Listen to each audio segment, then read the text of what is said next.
Hi, and welcome to the Macro Show. We talk macro, trying to make sense of markets. I don't know. Do they really make any sense? I'm your host, Steve Van Meter. And man, we got a big show lined up for you today. We've got to talk about this $1.3 trillion liquidity surge hitting the markets. It's coming. Does it actually do anything? Or is it just all hype? We got to go back and revisit gold leading equities into an insolvency event. There were some questions. What was they talking? What do you mean insolvency? What type of insolvency? The government's going broke? Nah. How about all of this money? Well, we'll get to that TGA account and what it means to stocks, crude oil, Treasury Yields, gold. Does it actually do anything when if this liquidity surges out into the economy? We're going to go back and revisit some questions from the Treasury auction show. Several of you pointed out that maybe I was a little misleading, but unintentional. In fact, someone on Twitter reached out to me and had a really nice conversation with them. So we're going to go back and kind of clarify, how the auctions work, because I didn't actually talk about that, and then discuss that, yes, these low yield bids, they actually mean something. We're going to go back in history, and I'll show you why they actually mean something. We got economic data. We've got the LIBOR issues back. I know so many people have been asking to talk about LIBOR, and I've been ignoring it because it was a non-issue, and it's going to be. All right, let's start out with gold leads us into insolvency. Now, some people said, Steve, you can't use gold miners as a proxy for gold. You're an idiot. Yeah, I know. Because so in orange is gold mining stocks, GDX. And the other, red and green is gold futures. The reason I use gold miners is because there is a relationship. In fact, if we zoom out to the 10-year weekly, you can't even see where one over the other is because miners lead the metal. Most people don't trade gold. They buy and hold it.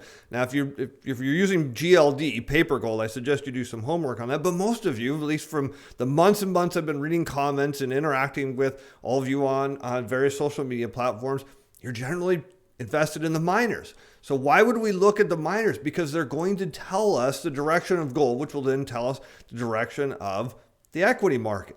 Because what is an insolvency event? No, it's not the federal government going broke. It's corporations and consumers filing bankruptcy. That's an insolvency event. That is something that central bankers cannot stop. Now, one of the reasons I brought this up is because we can go on the chart now and we can look relative to the S&P 500 and we can go back to, I think we have to go out a little further. Here we go. And you can see, just as we looked at before, that mining stocks started to give away their strength before the equity market and everyone believed the stocks were going down. By the time the equity market figured it out, mining stocks were already headed lower, which would mean gold too. If you don't believe me, we'll go back to 2008 and you can see here's gold moving down. That's a minus 30% move in gold, which would put it somewhere in the $1,300 to $1,400 an ounce range, which is kind of where I've expected it to head. I know no way it can go there. No way. But you know what that did in mining stocks? It was a minus top to bottom move, minus 67%. That's huge. Now, I will tell you this, because if that happens in the mining stocks, again, and let me bring up GDX. I'm going to leave it overlaid for a moment. Well, now we can take it off because I already showed you the equity market, and you see that mining stocks sort of lead this into it. If we see a minus 67% move in GDX, here we are, what you are likely to see our prices come back down to, no, not there. No, I got to zoom back out here, the 2015 level. So you're looking at somewhere around 13 to 14. Now, if you hear that beeping noise in the background, my friends, if you hear that, or if you're too busy enchanted by this shirt, because this is that weird shirt that does weird things. But if you hear that beeping noise in the background, beep, beep, beep, that's the trucks backing up. Because Bond King won't be Bond King no more. Might be the Gold King at that point. That's what's going on. So if we see this big move down in miners because we're going to see an insolvency event, woo-hoo-hoo, back the truck up. All right, let's get on to this $1.3 trillion surge of liquidity coming. Now, Zero Hedge wrote an article. Several of you asked, would you please comment on this? What's going to happen? Is it a big deal? And the answer is No, it's sensational news. Like it usually, I'm not picking on Zero Hedge here. I'm just saying you start to see stuff like this and you think, it's just sensational news. Because this probably doesn't mean what anyone else is thinking it means. So you're hearing this $1.3 trillion of Treasury money is going to flood into the economy. And doesn't it have to be inflationary? I mean, come on, it has to be. There's no way, it's not possible that could not be inflationary, right? Well, and of course, doesn't that also mean that the stocks have to go up after all this money is going to hit the economy at some point as soon as Congress passes something that we know they eventually will? There's one simple way to figure out, my friends, called looking at the chart. So let's go and look at what we've got here on the Fred database. Treasury deposits with Federal Reserve banks is sitting just shy of $1.6 trillion. Now, I'm showing you the whole historical chart, so that way when we zoom in and start only looking at 2009 and forward, that you don't accuse me of not showing you all the data. The reason we're only going to look at 2009 and forward is because there's no relevance. The Treasury really didn't maintain a balance. It was something they started doing recently. So let's go forward and say, what does it mean for stocks? Does this liquidity surge mean the stocks are going higher? Well, I've got the S&P 500 overlaid here, and what you can see is, there's a little bit of a down move in the TGA account in 2015 and stocks went down, but then it went down in 2017 and stocks went up. And then the market went down in 2018 and the TGA was flat. And then the TGA went down in 2019 and maybe stocks took a little dip, maybe another little dip. Is there a correlation here? No, because look, you see the TGA go up. Stock prices went up. Absolutely no relationship, no reason to think that money coming in or out of the TGA is bullish or bearish for equities.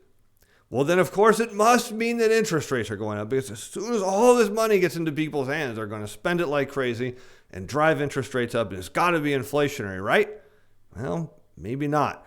So here you can go back and see that looking at the same time periods in 2015, the TGA goes down a little bit and, interest rates went down. That doesn't make it. How can that be? And money goes into the economy and rates go down? How about 2016?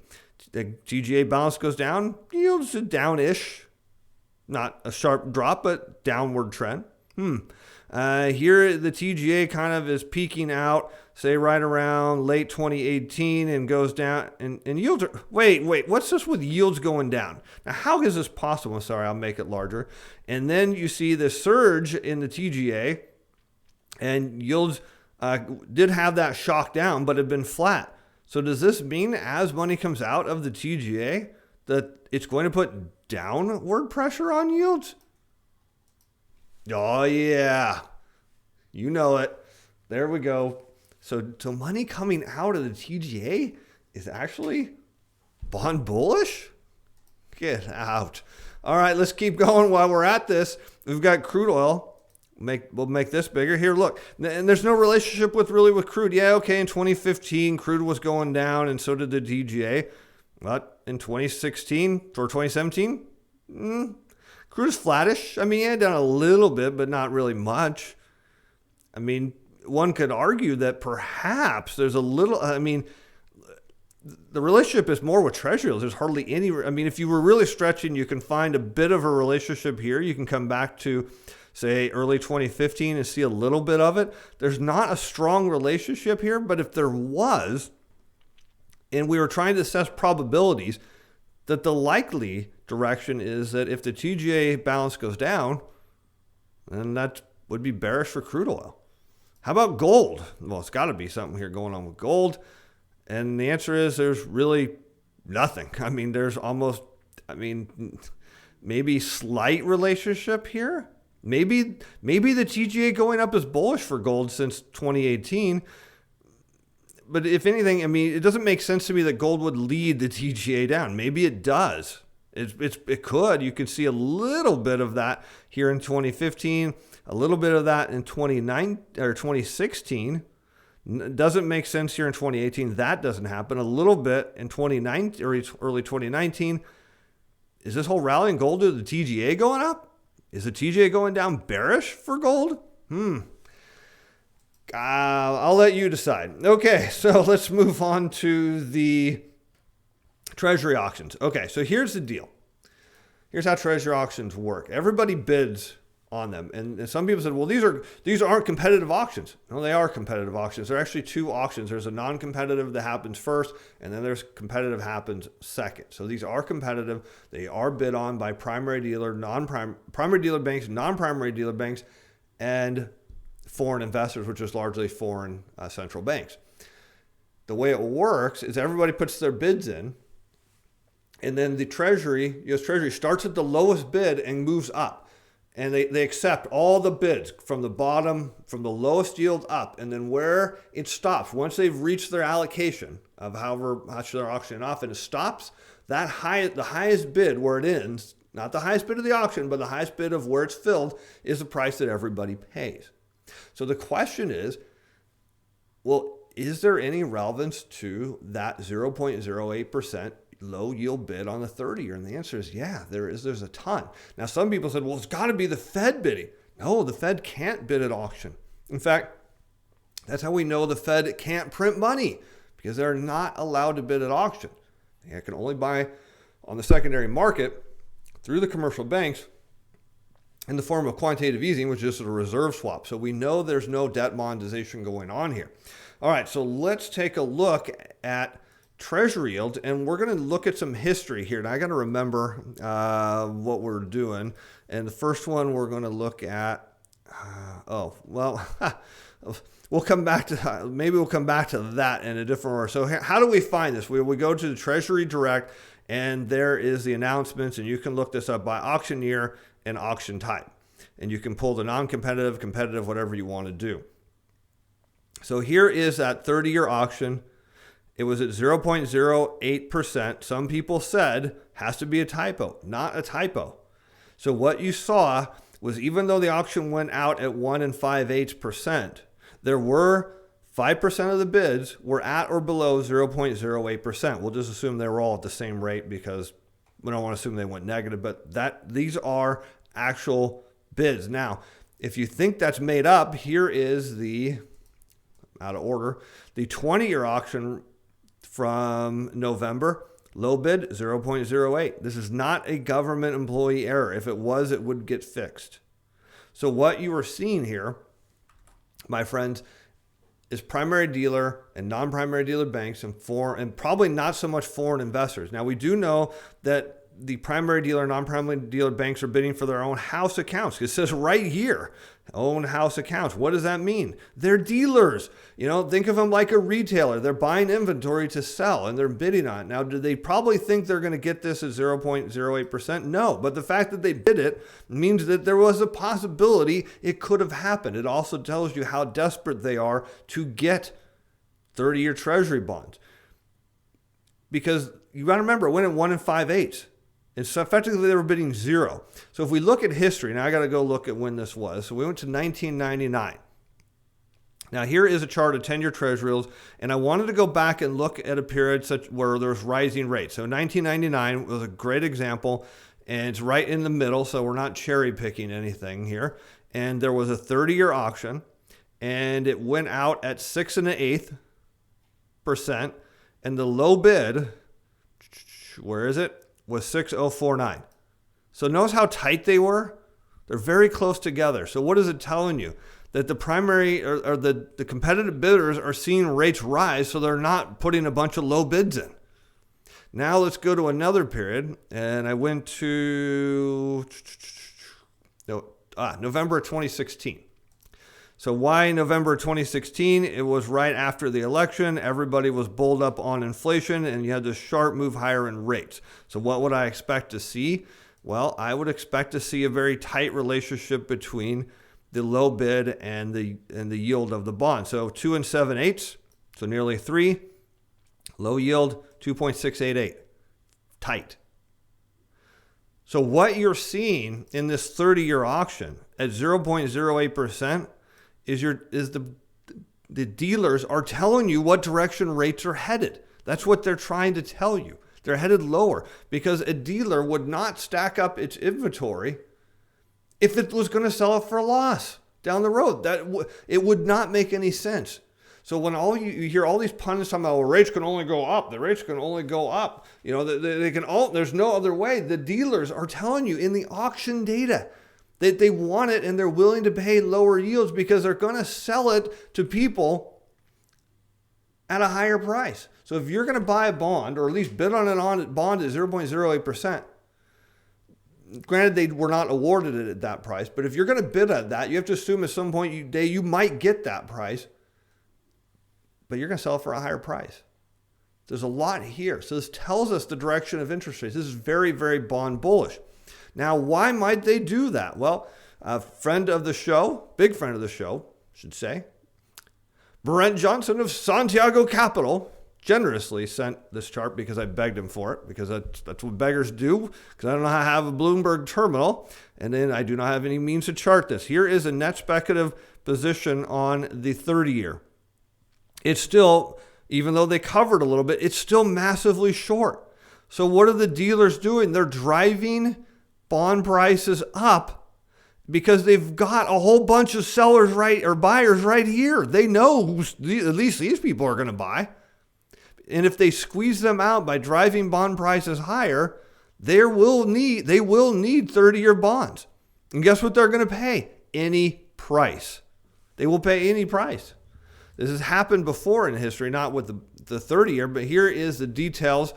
Brent sent us that there was only a change in the net positioning by 32,500 contracts, which was insignificant in the big picture. But if you want to know, this is one source of buyers. There will be others. There will be a lot more. But this is what's going on. And the dealers are going to profit on this. I want you to see that. They're going to profit on this move. And the evidence is real clear. If they're willing to bid 0.08%, what do you think the speculators are going to pay someday? Maybe zero? Maybe negative? Oh, man. Negative yields on the 30-year? Woo! All right, let's get into the economic data and see what we've got going on here. Sunday night, industrial production out of South Korea dropped 1.2% after prior month at 5.5. The year-over-year rate of industrial production was a nice 8% prior month, down to minus 2.2 for October. Again, telling you the economy is slowing down. You look at the data, it's telling you the economy is slowing down. Retail sales down for month. Let's see. Service sector output was up. Industrial production predicted for the month is up, which is going to be an improvement for the why is it preliminary? Oh, this is Japan. I was like, wait a minute. Japan preliminary industrial production is up, which is good news for Japan, who has been just in terrible shape economically. Let's go on. Retail sales year over year, 6.4% coming out of Japan. I don't know why there was such a deep negative the month before. I'm not sure why that is. Moving on to China, we look at the composite PMI, a blend of the manufacturing services PMIs, and what we're seeing, just a decent expansion at 55. Nothing too hot, nothing too cold, but just kind of above the slight area of expansion out of China. So the Chinese economy, at least the factory and services sector, are improving. Construction orders in Japan improved from minus 10 to minus 0.1. That's pretty good. Housing starts remain bad in Japan. I mean, like I said, the data out of Japan is just not good. Looking for inflation. If we're going to look for inflation and higher higher interest rates, well, we would want to see consumer price indexes around the world going up. Preliminary Spanish CPI stuck at minus 0.8%. How about Italy? Coming out of Italy, Italian CPI, minus 0.3 last month, minus 0.2 preliminary. And no inflation there. How about Germany? Preliminary dropped to minus 0.3%. No inflation there. So we're looking around the world. We're not seeing any evidence that interest rates are headed up. Well, we do have the Chicagoland PMI, the Fed's gauge of factories in the Chicagoland area. Pretty blistering 58.2. This is a pretty strong number in any kind of data set for the PMI following last month's 61.1. So there's definitely a recovery in the factory sector going on in Chicago. Pending home sales fell minus 1.1%, and now the market's saying, well, it's because prices are getting too high. Really? They're now getting too high? And let's wrap up with to talk about the LIBOR. Many of you have been like, Steve, you need to comment about the LIBOR or the SHIBOR or whatever this thing has turned into. And I've punted on this repeatedly because I didn't want to talk about it. Mainly because I had a hunch and I had talked to Jeff Snyder of Alhambra Partners. I'd say he's a big friend of the show. I'm sure he's never watched it, but that's okay. Indirectly, he's a huge friend of the show. We're big friends of him. We'll just say that. And that makes him friends of the show. He told me it wasn't a big deal, and I didn't think it was a big deal. Well, here you go. Fed put out a statement today saying that the LIBOR isn't going away until maybe June 30th, 2023. Now, what this piece does not tell us is the banks, they didn't like the SHIBOR or whatever the thing is. It didn't work for them. It was not functional enough. And so now the LIBOR will be extended for 3 more years. Yes, my friends, be sure to like, be sure to subscribe, because now you know that this alleged liquidity surge is a nothing burger. In fact, if anything, it means interest rates are headed lower. Wow, who would have guessed that? But that's great news when you're in the kingdom of bonds. My friends, I will see you on Wednesday for our Wednesday episode. Until then, I'm Steve Van Meter. Thanks for watching. Bye now. The content of this video is provided educational information only, is not to provide investment or other advice. Materials not to be construed as a recommendation or solicitation by a security, finance for an instrument, or participate in particular trading strategies. Video was prepared by Steve Van Meter. Own personal capacity is in the specific video. That one do not reflect the value of financial advice, Inc. or Steve Van Meter Financial.